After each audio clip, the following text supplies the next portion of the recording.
Good afternoon and welcome along to Ballycastle on the north coast of Northern Ireland. I'm immediately going to come clean. I am in a very grumpy mood.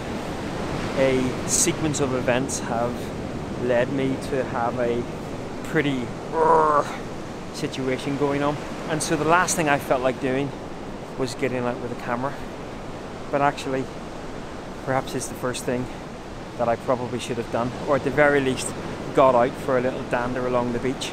I have no ideas whether this is going to make any way a vlog or not. I think one of the things that I've come to realise over the last 12 months is actually going out with a camera with no or low expectations, but actually having a sense of curiosity is actually what I enjoy most about photography.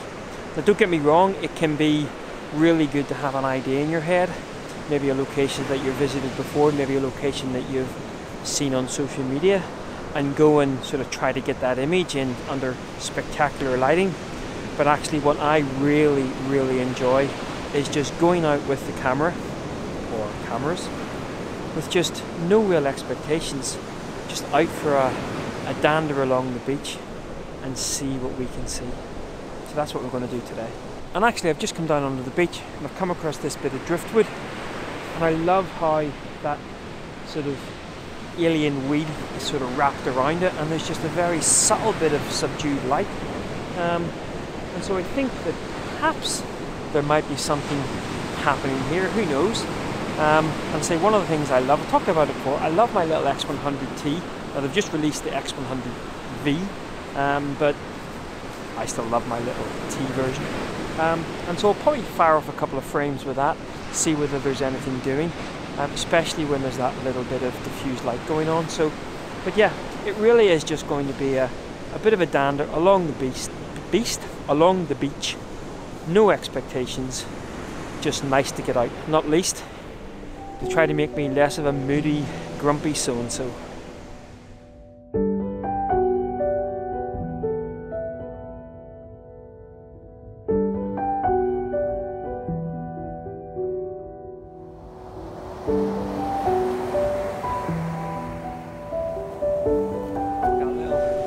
Foray with the driftwood.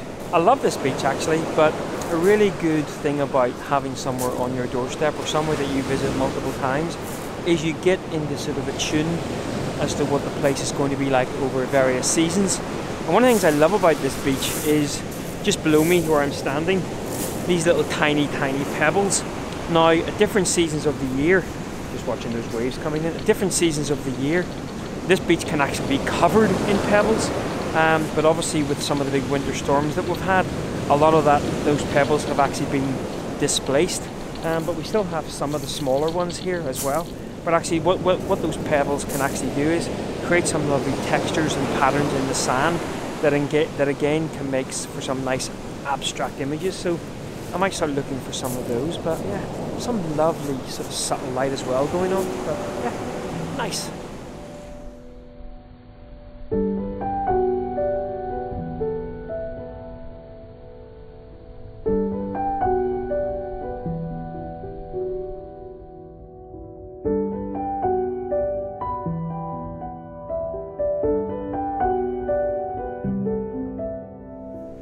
So first thing first, not my dog. Seem to have adopted a dog. Been playing about a little bit just by the waves as you do. In fact, here comes one now that might just work. Not a lot going on in the sky. Oh! Lost my dog. So basically it's just the little patterns that are being formed between these two stones. Now, it doesn't happen that often. And quite often when the waves come up, it just kind of covers it over. But every so often, there's just a lovely sort of curve that's going around both of those stones. So that's kind of what I'm looking for. Now, the light's gone quite flat. It kind of comes and goes. We have had a bit of harsh light. We've got flat light. But we're looking for just some of that subdued light, especially with this foreground rock and some of those little pebbles, because they really do kind of get accentuated. But yeah, happy to report the mood is starting to lift. Could do with tea and cake, mind you.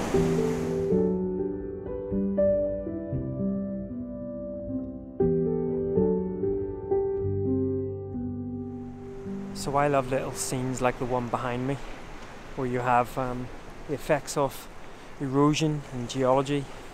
And actually what I really love trying to do is kind of create a bit of a human element in the rocks.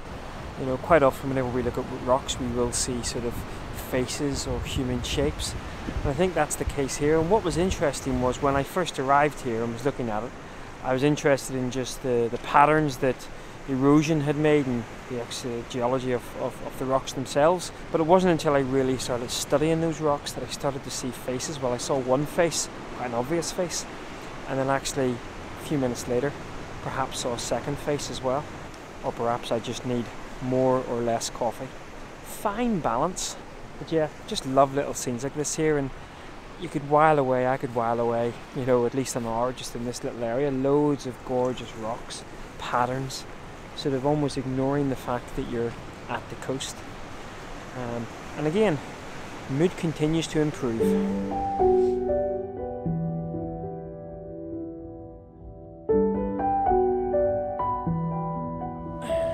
Okay, so back to a bit more of a classical seascape scene, and I've always loved these rocks here. Shot them a couple of times before, not least that they take on some lovely golden tones, and that sun is really nicely diffused, giving us some lovely light at the moment. And what I'm looking for here is this, the waves are coming in sets. Obviously right now it's quite flat, not a lot of energy going on around the rocks, but every so often you will get some bigger waves coming in, and what they're doing is they're coming in and they're hitting off the bottom of the rocks that I'm standing on, and they're being forced back upon themselves, and that's creating some lovely dynamism across both of these sort of bits of outcrop. Now I kind of am trying to, I would love it if Rathmel Island wasn't behind me, there was just nothing there. The stick's not too bad, but I would love it just to be nothing there. Sounds like I'm getting a little bit of energy coming through, and I can see a couple of bigger sets now. Probably see that just hopefully starting to build. Really would love these two rocks to stand by themselves, so I might position myself a little bit further left to see whether I can get back out. Now, as luck would have it, it looks like there is actually a little bit of light on Rathmel, so maybe we will use a bit of that, but for now it's a case of just waiting for some more energy in those waves. Well, as you can probably imagine, mood has been lifted considerably. We got some gorgeous evening light. Just beautiful. Still on these rocks, and just with that gorgeous light, you're getting even more of that sort of underlying colour on the rock shining through. Now you may ask, given this beautiful light, why am I not still firing off shots? Well, I think sometimes when you come to a location, especially one that you've been a number of times before, it's a couple of little compositions that you kind of want to work on, and that's kind of all I wanted to do. So I'm really just now enjoying that sun. It is going to dip below the visible horizon in the next 15-20 minutes, but I think everything that I've wanted to get from this little area I've kind of got. So as I said, mood has been lifted, and with mood well and truly lifted, I think I'm going to start making my way back along the beach again, back into the van. Be quite interesting actually to see what solar the van is pulling in. We are in sort of first week in February, but it's a reasonable bit of sun because we are just about to head back off in the van. We'll talk about that in our next Tiny Tuesdays, I think. But for now, I'm going to pack up the camera kit, wander back to the van, and bimble back along the Causeway Coast. That was a rather pleasant surprise given how I was at lunchtime today. Right. Catch up again soon, guys. Bye bye.